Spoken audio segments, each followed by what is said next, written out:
Quando quiser começar, ele quis começar, nós queremos começar. Vamos dar início a mais um programa Tá, a voz da cultura no Vale. A partir de agora, você tem um encontro marcado com tudo sobre, olha, luxemburgueses. Já ouviram falar? Ainda não? Vamos saber de tudo isso hoje aqui no nosso programa Tá.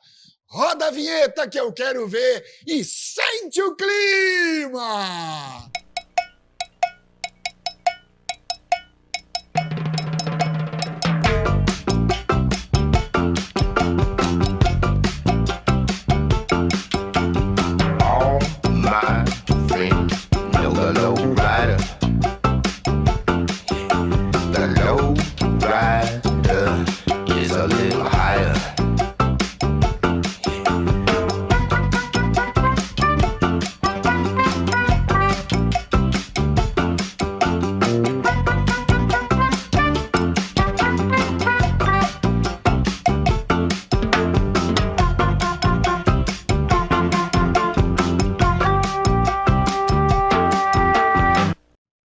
Cinco, quatro, três, dois, um. Começou o nosso programa Tá de hoje, esta quinta-feira, 21 horas, em ponto, hein? Coisa boa. Se não for em ponto, não sei o que eu vou poder dizer, né? Mas daí paciência, daí pode ser 21:02, 21:03, sabe como é que é?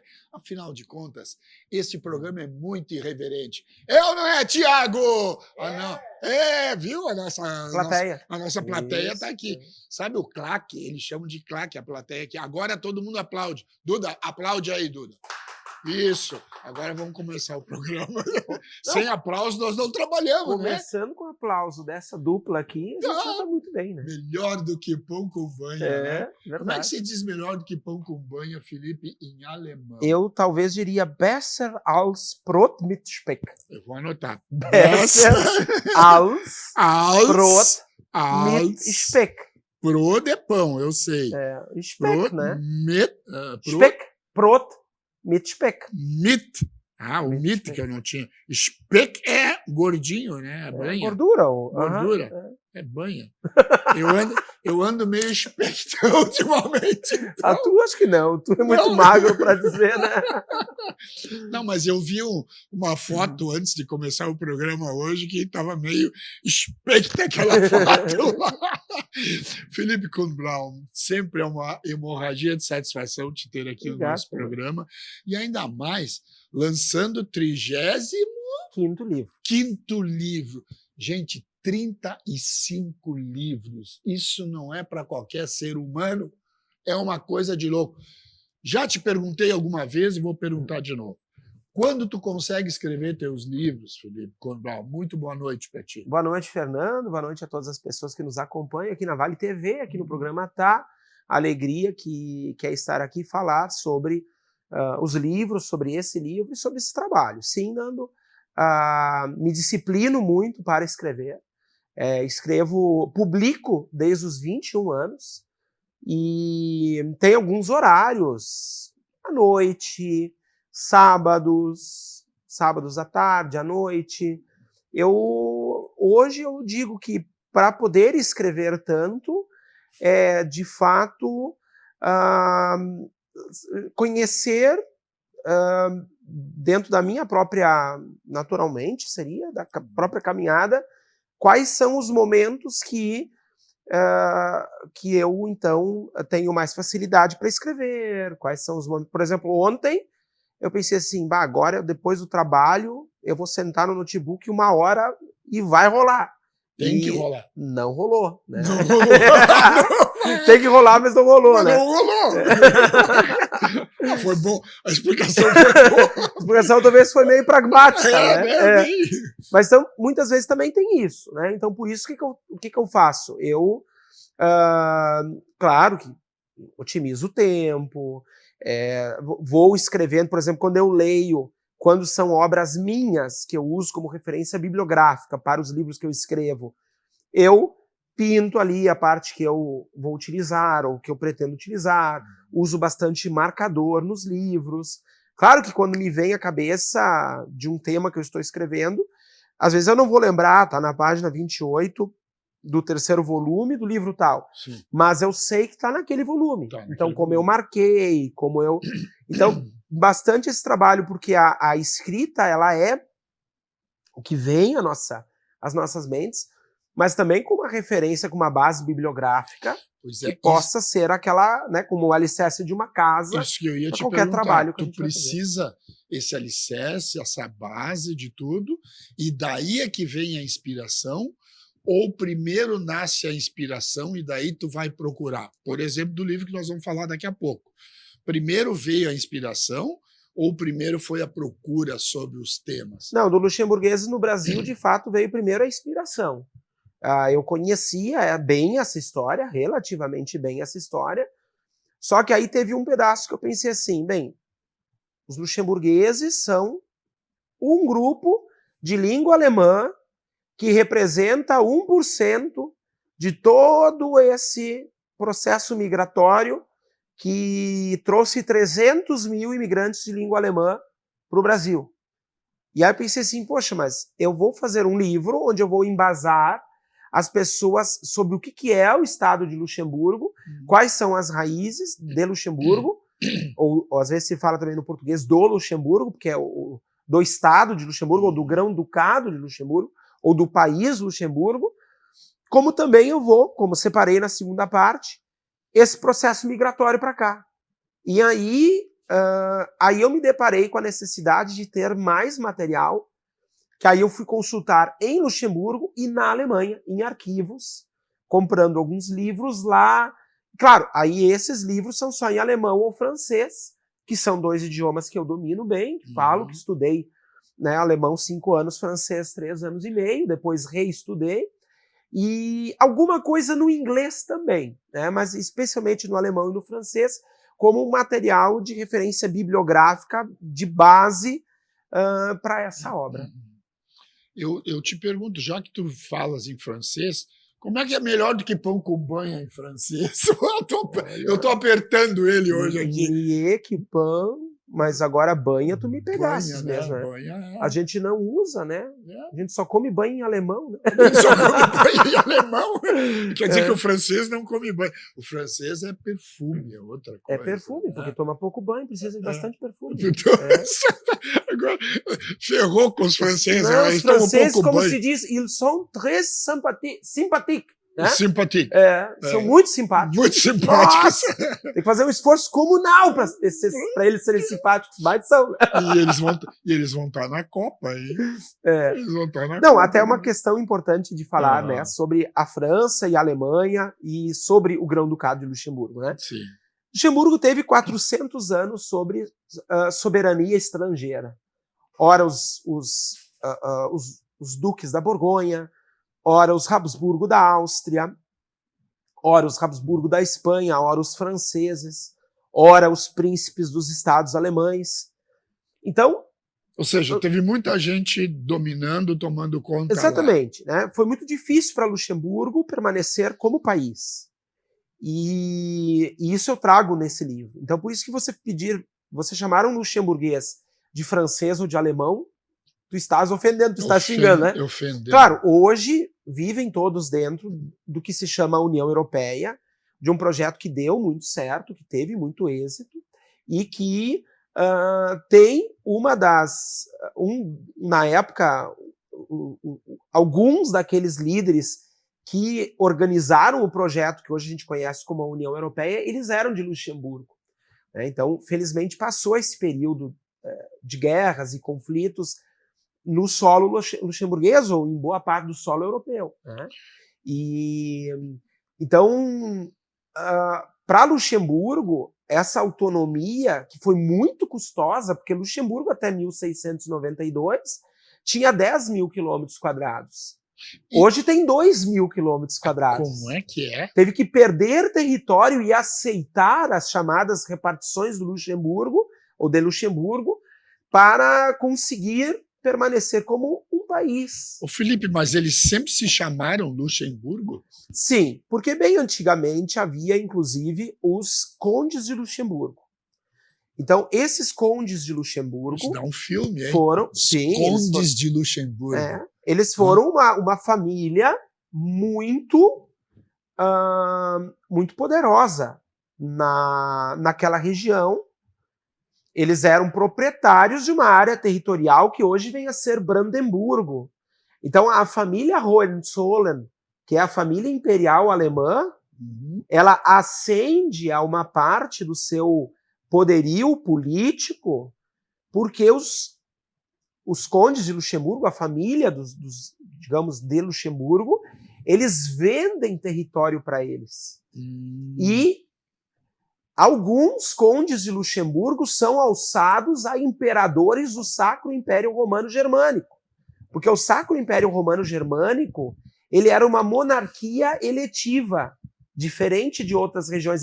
Os 7 príncipes eleitores se reuniam para eleger o imperador. Então, o imperador já foi um da família de um soberano, um nobre da família de Nassau, outro já teve também da família Wittelsbach. A maioria dos imperadores do Sacro Império Romano Germânico, eleitos em Frankfurt, coroados em Aachen, e que faziam em Nuremberg a primeira reunião, a dieta imperial do imperador com os príncipes soberanos dos estados de língua alemã, né, a primeira reunião deliberativa. A maioria desses imperadores eram Habsburgos, eram dos Habsburgo da Áustria. Mas alguns deles foram da casa de Luxemburgo, da dinastia de Luxemburgo, dos condes de Luxemburgo. Por isso que um deles alça o irmão, lá no século XIV, a duque. Opa, de conde ele vira duque. E após as guerras napoleônicas, após os tratados que põem fim às guerras napoleônicas, o Ducado de Luxemburgo, ele é alçado a grão-ducado. Então, por exemplo, ele é uma monarquia, é o único grão-ducado ainda existente no planeta, e aí toda essa história, toda essa linha, eu registro nessa obra, até chegar aos nossos imigrantes, porque os nossos imigrantes, eles não eram famílias que tinham muitas condições, pelo contrário, né? Porque não é que o Luxemburgo era um estado que se torna país antes da Alemanha, mas não era um estado pobre, não era um estado pobre, era um estado com uma péssima distribuição de renda. Um grupo muito pequeno tinha boa parte das condições, né? Então isso fez com que essas levas de imigrantes, essas ondas de imigrantes, depois se dá para contar, Nando, tem a história do Neue Brasilien, Novo Brasil, em Luxemburgo. Então, um grupo que tentou sair da Europa não conseguiu, perdeu o que tinha, voltaram para Luxemburgo, o povo lá disse, olha, vocês venderam as coisas de vocês, agora vocês querem voltar? E aí esse lugar se chamou Neue Brasilien, no luxemburguês Novo Brasil. Existe ainda? Existe ainda, em Luxemburgo. Por quê? Porque Neue Brasilien, olha que coisa assim absurda, né? Porque eles queriam ir para o Brasil e eles não conseguiram.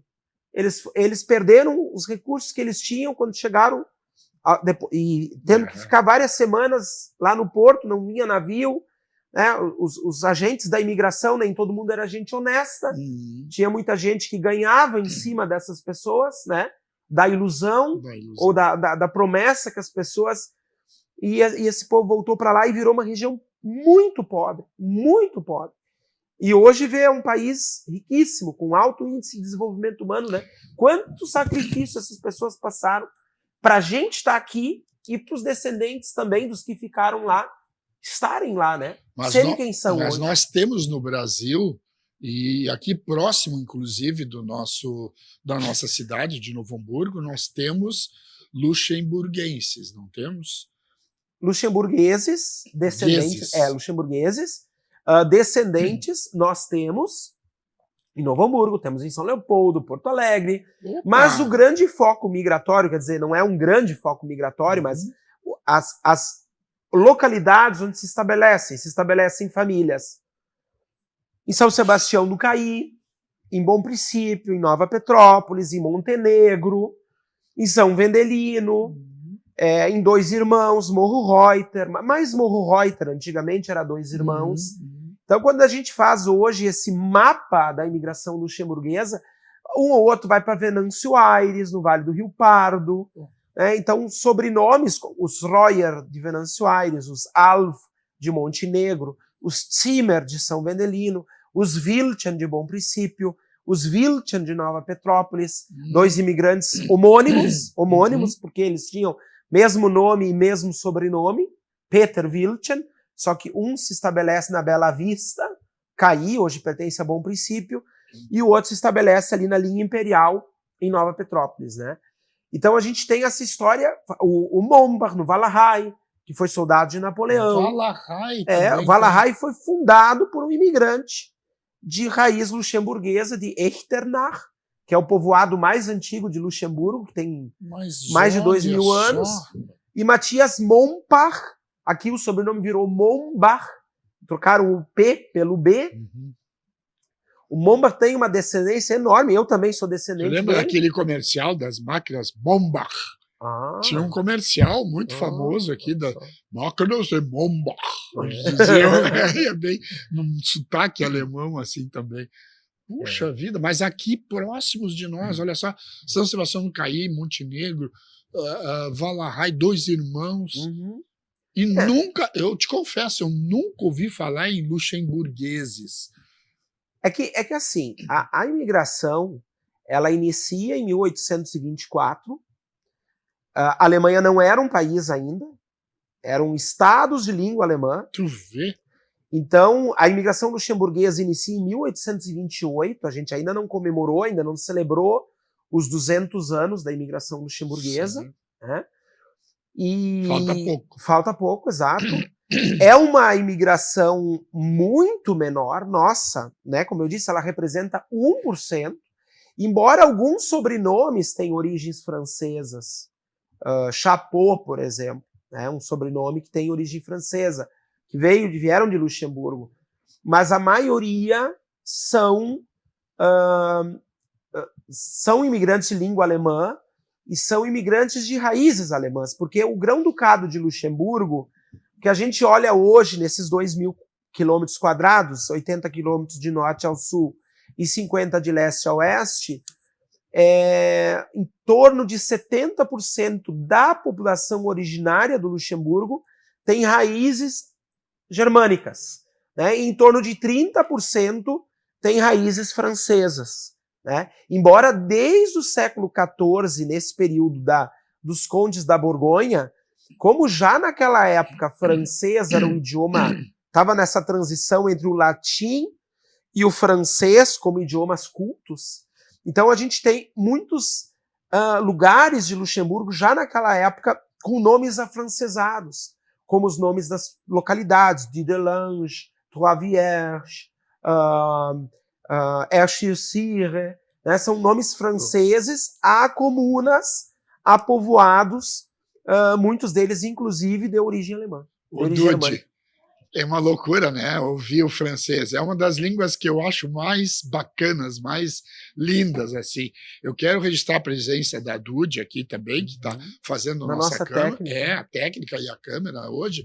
E até também já dizer que hoje o Pablito Hernandes não está conosco. Vou transmitir um abraço para ele. Um grande abraço, ele deve estar assistindo o nosso programa, que ele está em casa convalescendo, né, de uma microcirurgia que ele fez.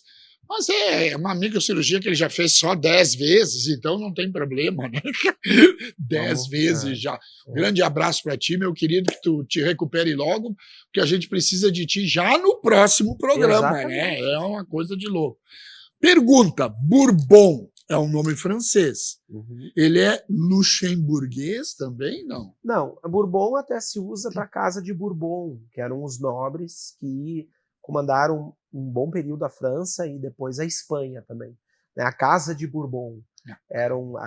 Porque essas famílias nobres que comandaram regiões se chamava assim, casa, dinastia, linhagem, né? A linhagem dos Habsburgo, a linhagem dos Nassau, né? Embora hoje a monarquia luxemburguesa ela tem, embora como as monarquias ela tem raízes em várias casas reais, Mas a monarquia luxemburguesa em si, ela tem as suas raízes na casa de Nassau. Nassau fica perto de Frankfurt. Não só os monarcas, o monarca de Luxemburgo, como o monarca dos Países Baixos, e outros também lá têm as suas raízes na casa de Nassau, né? Sabe? Porque o que acontece? Há um momento em que se extingue a linha masculina dos herdeiros ao trono de Luxemburgo.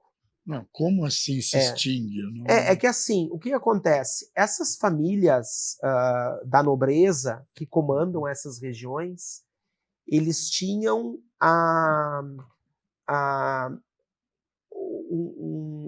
uma legislação que regia que apenas o herdeiro masculino podia seguir não era só seguir à frente da família, seguir com o comando do Estado. Então, se não havia herdeiros masculinos, se perdia aquela possessão. Simplesmente se perdia. Ou precisava o casamento de uma, digamos, das últimas herdeiras, aí, claro, feminino, do lado feminino, para casar com um príncipe de outra casa real, que pudesse, então, herdar, que é o problema, o problema que os Habsburgo têm no início do século XVIII. Porque a Maria Teresa de Habsburgo, ela é a última de uma linhagem dos Habsburgo, onde o pai dela é o último homem daquela linhagem. E aí ela precisa casar com um nobre da região da Lorena. Por isso, até hoje, os descendentes Habsburgo, porque aí ela e o marido tiveram 16 filhos, aí tiveram uma enorme descendência, né? E a política de casamentos reais foi muito bem sucedida de Maria Teresa da Áustria, como foi da Rainha Vitória do Reino Unido depois, tanto que boa parte das casas reais tem a sua ancestralidade na Áustria, no Reino Unido e nas casas alemãs, como a casa de Nassau, por exemplo, como outras também, Hohenzollern, Württemberg, Hannover. Então, só para... Como extingue a linha masculina à frente do Grão-Ducado de Luxemburgo, eles procuram um parente não tão longínquo para assumir o trono de Luxemburgo. Né? E aí, eles encontram um soberano da família Nassau. Por quê? Porque o problema é que os parentes mais próximos da linha extinta eram protestantes. E Luxemburgo era um ducado católico, um grão-ducado católico. Portanto, não podia um soberano protestante assumir um grão-ducado católico. Era a mesma coisa que aconteceu na Inglaterra 200 anos antes. Quando extingue a linha masculina dos reis da Inglaterra, e eles procuram e acham um parente próximo num outro país, mas ele era católico. E aí não podia um católico ser soberano de um reino protestante. Então, o que acontece na Inglaterra 200 anos acontece depois no Luxemburgo, mas de forma inversa. Sempre a política entrando... Política de casamentos, política religiosa. E assim, essas conjunturas que fizeram com que esses estados fossem regidos de tal forma ou de tal forma. Felipe, 16 filhos. Depois dessa eu tenho que fazer um intervalo. Chegou a 16 filhos. Ela teve. A Catarina? Não, Teresa da Áustria. De Habsburg. Von Habsburg-Lothringen. Por isso que a descendência usa o Habsburgo, mas sempre Lothringen. Porque como ela era a última daquela linhagem, casou com um nobre da região da Lorena. Lorena em alemão é Lothringen. Então, até hoje, os Habsburgo, todos que existem por aí, são Habsburg-Lothringen. Será que tem por aqui também? Por aqui, esses dias eu comprei um livro, não chegou ainda, uma biografia que pós-Segunda Guerra, uma descendente, essa história é bem interessante, emigrou para o Rio Grande do Sul, inclusive. Quer contar lá depois? Não, essa história ainda não está... Ainda não está pronta ainda. A gente vai para o rápido intervalo e volta em seguidinha com mais programa. Tá, não saia daí.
restaurante Colonial Killing, em São José do Herval. Eu recomendo.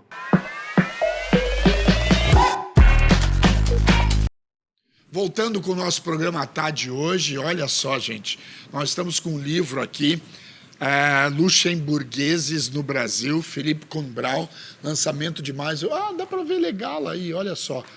7 de abril, na Fundação Sheffield. 7 de abril, 19 horas. 19 horas na Fundação Sheffield, em Novo Hamburgo.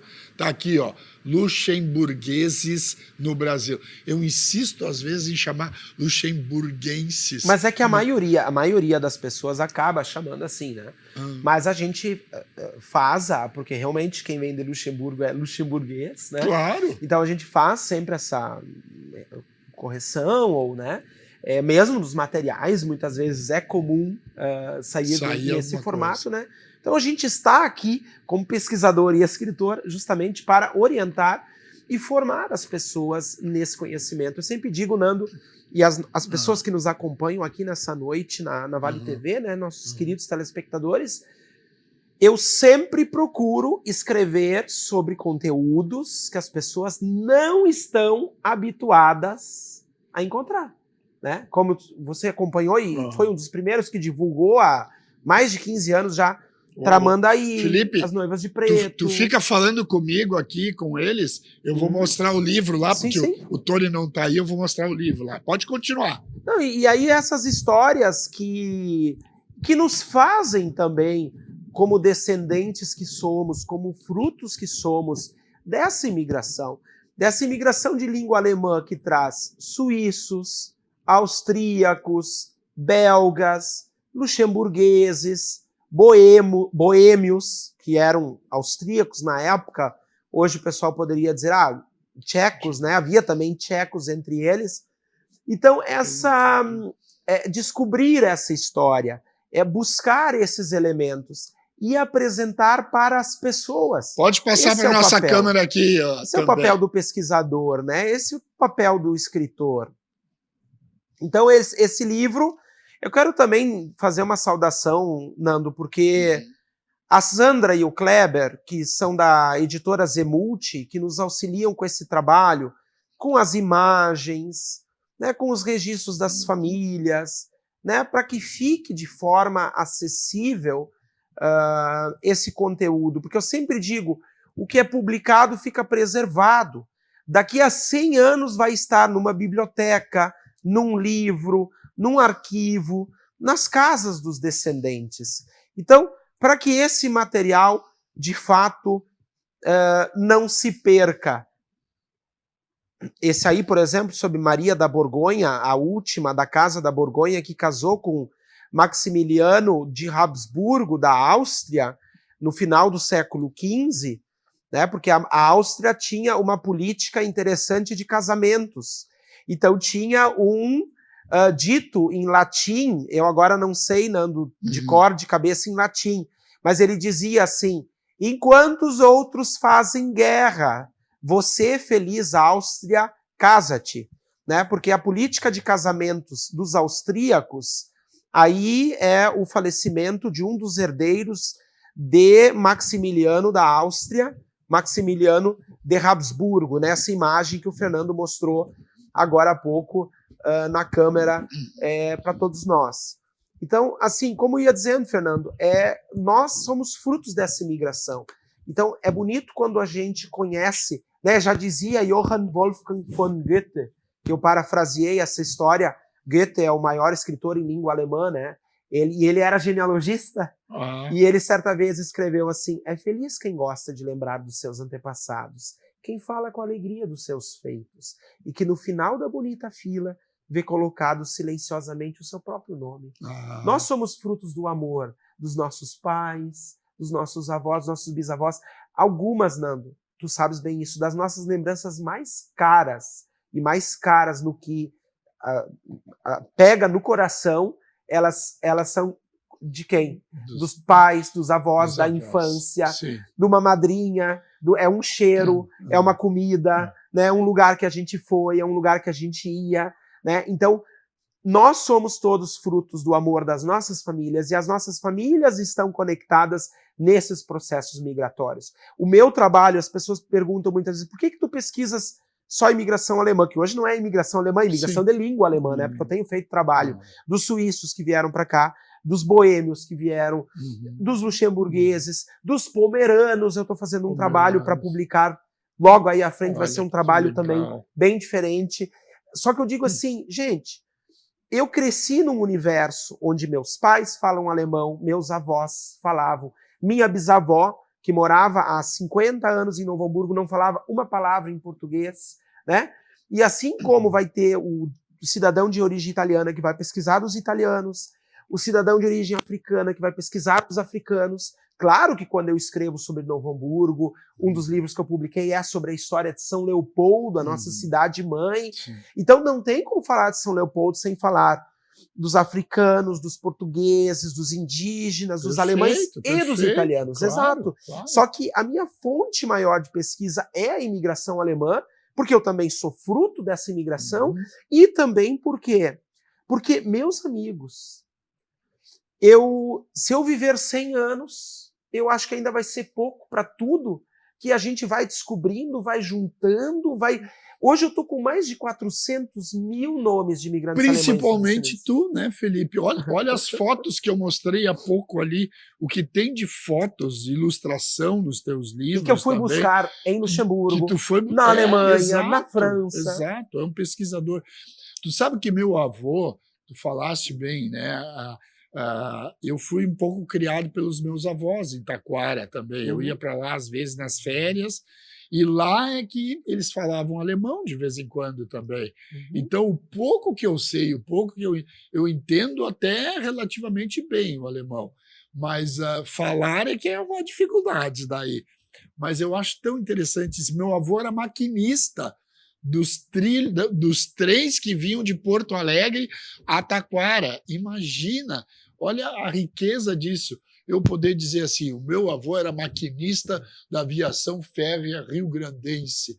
Que coisa chique isso, né? Não, e assim, ó... É um orgulho. É a tua história. É a minha história. Porque tudo bem, tu tem a tua história que tu constrói, que tu construiu e que é belíssima. Sim.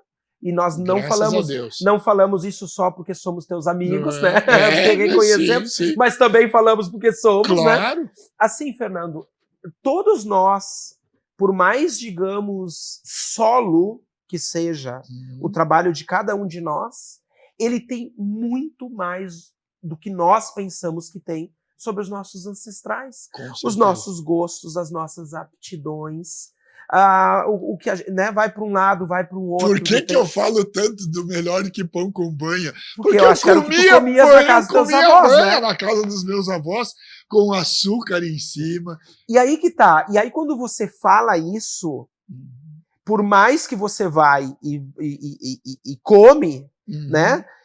Só o falar, ou o falar, depois do comer, você tem o quê? Você tem um elo emocional. Você tem uma lembrança maior com... Eu, por exemplo, e quase não encontramos lugares que...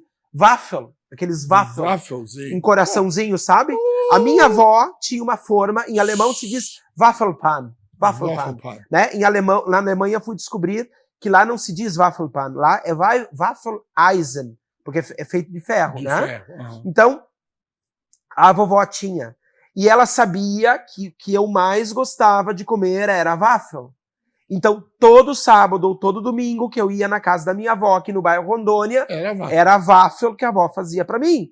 Então, não é só hoje, quando eu como, não tem como não lembrar da minha avó, um pouco da infância, e todas essas, né, questões. Então, eu acho que isso para nós, e o pesquisador, claro, eu certa vez ouvi, eu acho muito bonito isso, o pesquisador estabelece um elo emocional com a sua história, mas o meu papel como pesquisador é trazer isto, é dar luz a essas histórias, um tanto quão apagadas com o tempo, com o passar do tempo, e orientar as pessoas que queiram saber mais sobre a sua família, sobre a sua localidade, sobre a sua região, né? Dos livros que eu publiquei, 12 já são sobre municípios aqui da região, né? Alguns em parceria com o nosso querido Sandro Blume, historiador aqui de Novo Hamburgo, outra pessoa que faz um trabalho fantástico.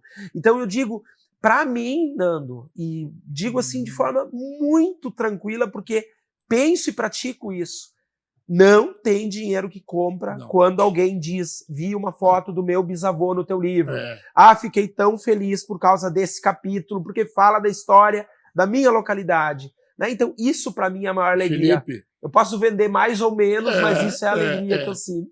Tu vai passar. Eu vou passar. Do dia vai passar, nós todos vamos passar. Mas isso aqui fica. Os livros ficam, a história fica. Então, tudo que a gente colocar aqui, puder... e isso é um desafio para todos nós. Tudo que nós pudermos colocar no papel, fazer em livro, colocar... O programa está sendo gravado, vai ficar, dificilmente vai ser perdido, vai ficar no YouTube o resto da vida, entende? Então tá lá isso. Agora, eu lembrei de uma coisa muito importante, vou te fazer uma pergunta. É Waffelpan. Waffelpan. O crepe veio do Waffelpan? Tu já comeu crepe? Não, eu como crepe. Eu adoro crepe. Não, a massa é mais ou menos a mesma. Temos que pesquisar. Agora, uma coisa eu tenho que dizer. Quando o pessoal vai e fala waffle, não, né? O waffle foi inventado na Alemanha. Não foi inventado na Inglaterra, muito menos nos Estados Unidos. Né? Eu fico, às vezes, eu chego... E eu não acho assim. Cada um tem a sua forma de... Mas a gente também está aí, como eu disse, pesquisa, publica e orienta as pessoas, né? O waffle, ele é algo típico alemão, ele tem a ver com a nossa tradição, com nossa tradição. Pelo amor de Deus, nós somos brasileiros, mas com a tradição que os nossos antepassados e que as nossas famílias trouxeram. Né? Então, o waffle, ele é... Quais são os ingredientes do waffle? Açúcar, leite, ovos, farinha, que são aqueles ingredientes que eram mais fáceis de encontrar, não só na nossa colônia aqui, na Alemanha também, né? Só que lá na Alemanha, os Waffeleisen, eles têm os cabos maiores, porque era colocado praticamente direto no fogo. Né? Então, muitas vezes que era aberto, assim, tipo uma lareira, mas era até a metade da altura da parede, por exemplo. Nossa, por que era tão grande? Por que era tão aberto? Porque... Para o Papai Noel poder descer dentro no Natal. Muito era bom, por isso, Fernando, por causa do Papai Noel, mas do Papai Noel depois. Antes de ser por causa do Papai Noel, tá bom. nós tínhamos, nossos antepassados, a gente também tem que lembrar que as regiões de onde eles vieram, em geral, eram regiões muito frias. A primeira vez que eu estive na Alemanha, em 2007, eu peguei menos 19,8. Mein Gott, na Rabola, Só que hoje você pega menos 19,8, que foi o que aconteceu nesse último inverno, que foi o mais frio, não foi mais frio dos últimos 20 anos, mas perto disso, né, de 2007. Quando eu fui aquela vez foi em 2007. Então o inverno mais frio de 2007 para cá foi esse último agora, de 2025 para 2026. Aí na mesma região onde eu estive, deu menos 20. Né, menos 19,8, essa vez menos 20. Só que assim, com calefação, né, com uma série de condições que os nossos antepassados não tinham. Né? Então, por isso que, por exemplo, uma lareira era maior, né, para aquecer melhor o ambiente. Isso é história. Eu começo a entender por que em Novo Hamburgo tem uma casa, lá em Hamburgo Velho, que tem uma lareira que vai até a metade do coisa. Para que eles querem essa lareira tão grande assim? Hoje, boa parte das lareiras, inclusive, servem como estética. Sim. Né? Eu já fui em residências que o cidadão tinha, inclusive, um foguinho ali é uma armação, um negócio de plástico, sim, né? E tem tipo um vidro, um negócio na frente, na iluminação ligado, né? Na tomada. Exatamente, antigamente também era uma questão de praticidade. O frio, né? Mesmo. Porque as casas, né, e as pessoas, por exemplo, hoje, como nós temos, né, a tua individualidade num quarto, numa cama. Antigamente, inclusive, dormia todo mundo na mesma cama. Por que dormia todo mundo na mesma cama? Pai, mãe, filhos e tal, né? Justamente por essa questão do frio, as questões climáticas, né? O aquecimento. Então, na Alemanha tem muitas casas, os animais ficavam embaixo. que os animais ficavam num piso abaixo? Porque ali o calor, né, dos animais subia e aquecia o cômodo de cima. Então, por isso que... aqui é sempre o stall, né? É afastado da casa. Não, lá era dentro da casa, no andar de baixo. No andar de baixo. Porque tá uma vaca, um cavalo, quer dizer, o calor que emanava, né, deles. Que emanava, exato. Então, são tudo coisas que... Que coisa impressionante. Isso foi quando? Há 200 anos atrás. Mas as coisas passam tão rápidas, né? E não nos ensinam essas histórias. Vamos para mais um intervalo rapidinho e vamos depois para o último bloco do nosso programa de hoje, que eu estou aprendendo tanta coisa hoje. Olha, essas aí dos estábulos, dos animais, as lareiras em Novo Hamburgo, meu Deus do céu. Ó, não sai daí, tá? A gente já volta com mais programa, tá?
Restaurante Colonial Killing, em São José do Herval. Eu recomendo.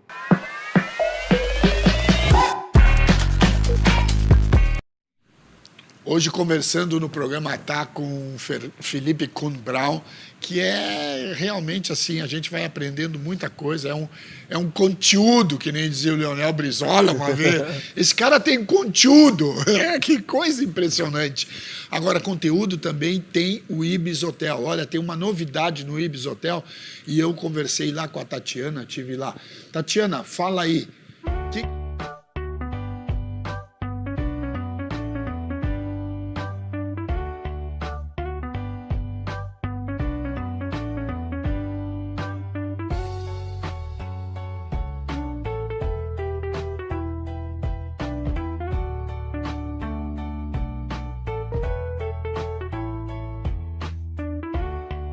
E aí, galera do programa Tá, o seguinte é o negócio. Hoje nós estamos aqui no Ibis Hotel e eu vou conversar com a Tatiane agora, que é a gerente do hotel, para me dizer de uma das novidades que está acontecendo, que vai acontecer. Já aconteceu, já estamos com quartos triplos aqui agora, Tatiane. Isso, boa tarde, Fernando, boa tarde, pessoal.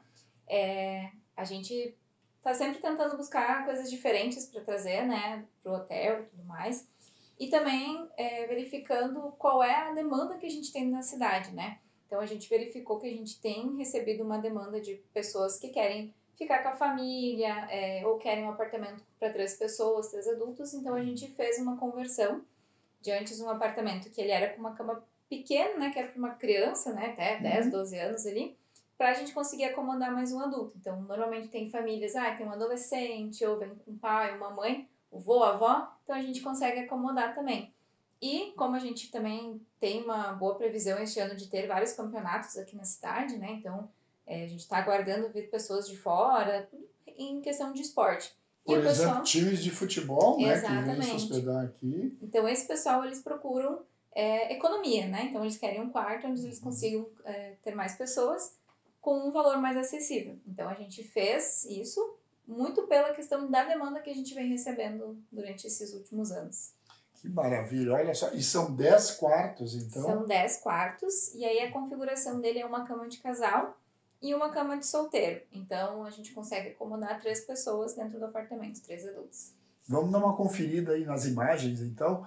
Olha, uma novidade para o Hotel Ibis em Novo Hamburgo. Quantos anos já tem o Hotel Ibis em Novo Hamburgo? Nós vamos fechar 13 anos. Tu és uma das fundadoras, né? Eu comecei pouquinho depois tu construiu, né? Tu botou a pedra, o alicerce. Mas eu comecei a trabalhar aqui quase na abertura do hotel. Então, vão fazer 13 anos também que eu estou na rede. Então, um pouquinho. Coisa boa.